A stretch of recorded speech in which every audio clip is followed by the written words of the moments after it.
Employees who are on bench gets their salary for doing nothing. Yes, you heard that right. And it may sound great to some of you who are yet to start their career into IT industry, but believe me, it's far away from being good. And if the bench period is stretched beyond 2 months of time, then it can impact your career negatively.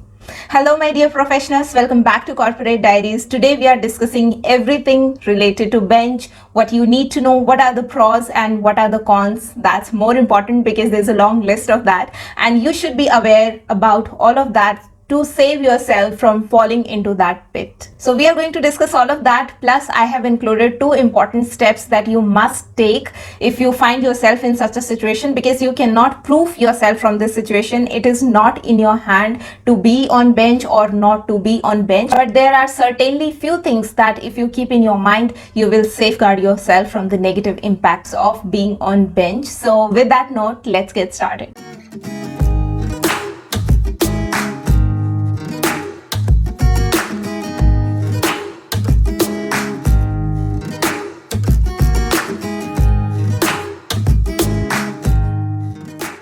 So for all those who are new to this term, being on bench simply means that the person is available to work, but there is no work available for that person. He is simply waiting for a work to be allocated to him or a project to be allocated to him. It specifically happens in IT services companies because services companies rely and flourish on the projects that they receive from the clients or other companies. So what happens is employee gets on bench if there is no active project to be assigned to that employee. Maybe there's no relevant project as per his skill set at that particular point in time, or the project start date is yet to come, it has not started, there has been delay in the start date for any number of reasons, or the company lost that project due to some reason. They were anticipating it to come, that's why they hired you, but now the project has gone, so company is keeping you on bench in a hope that there will be more projects coming so that they can assign you to those projects. So these are majorly the reasons. Now let's understand what are the pros and cons of being on bench. There are only 2 benefits of being on bench, that too if it does not last more than 2 minutes.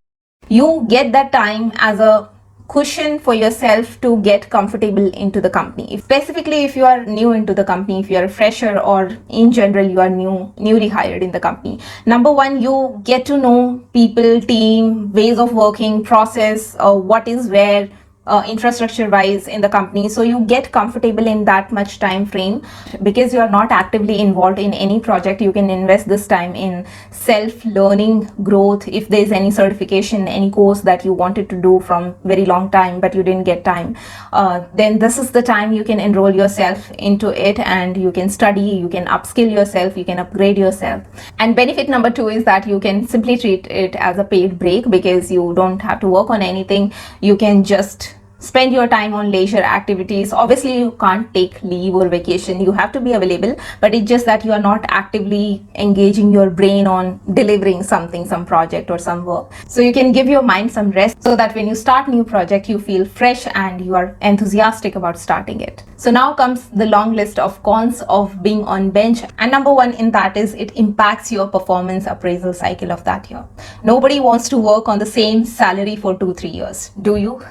Nobody wants to do that, but that's what exactly happens when you are on bench for a longer period of time. Say for example, for a particular appraisal cycle you worked only for 6 months, for rest of the 6 months you were on bench, then you will be evaluated and appraised only for those 6 months. And say if you were to get 10% of hike, in that case you'll only get 5 to 6%. And if you were on bench for more than 6 months, like 7-8 months, you might not get hike at all. How awful is that? Point number 2, being on bench decreases your earning capacity. When you are associated with project, there are certain benefit which comes along with some projects. Say for example, if it is a night shift, you'll get a night shift. If it is an odd shift, you'll get odd shift allowance. If there is on-call required on that project, you will get on-call allowance. There can be some goodies or coupons related to that project, so you'll not get any of that. So your earning capacity decreases from all these areas. Point number 3, being on bench for longer period of time decreases your market value. Say for example, you worked in a company for 2 years, out of which 1 year you were simply on bench because you were a fresher, there wasn't any project assigned to you, and the another year you worked only on one project, and now you're trying to switch a job, and you apply to a position which requires 2 years of experience. So technically speaking, on papers you have 2 years of experience, but even if you lie that you worked for 2 years on that particular project, the interviewer can very easily distinguish and gauge that gap that you have in your competence, because there's a lot of difference between a person who has worked only for 1 year on a project and a person who has worked for 2 years on that particular project. You might not feel it, but the interviewer can very easily gauge it, and even if they hire you, they will hire you as per someone who has 1 year of experience, and you will get the hike accordingly. So it decreases your market value as well. And the next con is that being on bench for a longer period of time can increase your chances of being in the list of layoff.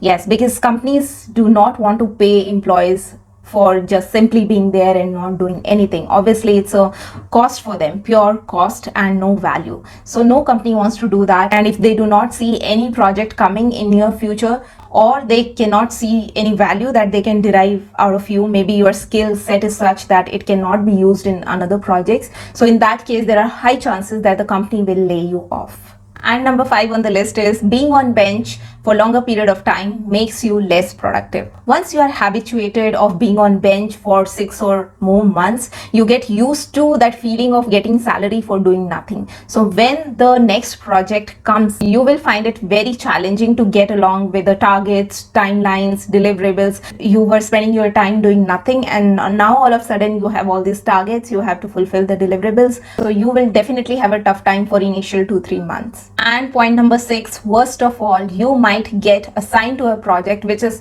totally different from your skill set and from your interest area as well. Companies do this to save cost plus to avoid the layoff thing, because not all the companies prefer laying off employees directly. They try to give employee chance into other projects as well, but these projects can be far away from your interest and your skill set. Though it might work for some people, they can find that new technology interesting enough, or they can develop their skills in that, but what I've seen for most of it ends up in being a disaster, and those people ends up leaving the company eventually. Say for example, if I'm working in HR and company doesn't have any work for HR, and just to utilize the resource they put me into sales team, I will not be able to deliver the task and to take that pressure of a work which I do not like. So I will end up resigning and looking for new opportunities in the market. So now, as we discuss both the benefits and the negative side of being on bench, there's hardly anything that you can do to control this situation, because you as an employee cannot decide whether you want to be on bench or you do not want to be on bench. It's not in your control. But there are 2 things that you can definitely do. Number 1 of them is keep your eyes and ears open, and if you do not see any possibility of being assigned to a project in next 2 months, start looking out. Start applying to jobs, start giving interviews, and companies do relieve people on bench early, because anyway they were pure cost to them. So you can tell this to the future recruiter that you can join the company early because you are on bench. That's a very valid reason, and people will consider that. Point number 2, especially for people who are fresher or early professional, spend as much time as you can on training portals of the company.